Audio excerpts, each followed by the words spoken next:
Good afternoon, coming to you from KOH Kilos Oivdei Hashem.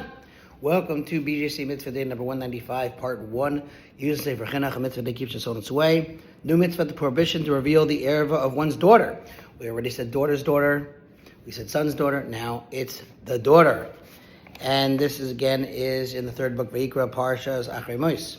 The Torah does not explicitly mention the prohibition against cohabiting with one's daughter, nor does it mention a punishment for committing such an act. Much of Chinuch's discussion, again, that's the author, in this mitzvah is devoted to explaining how the sages derived this prohibition and the punishment for transgressing it. In mitzvah 203, the Torah establishes a prohibition against cohabiting with one's wife's daughter, which includes both a mutual daughter, the wife's daughter from him, and a stepdaughter, her daughter from another man. Thus, even without this mitzvah, a person is prohibited from cohabiting with his daughter who was born in wedlock, since she is his wife's daughter. This mitzvah establishes an additional prohibition that includes even a daughter who was born out of wedlock. We are commanded not to reveal the ervah, meaning, again, to cohabit with a daughter.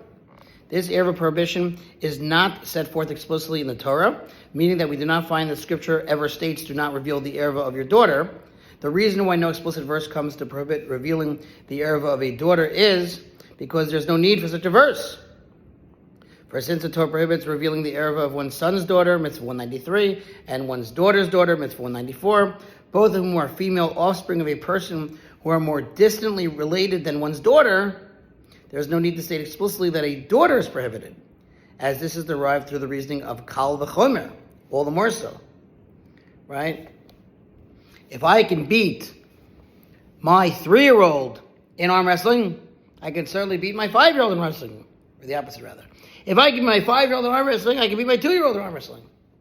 Unless they're so strong. But that's the idea. All right. The sages of blessed memory further derived this prohibition through a gezerah shava, as shall be explained below.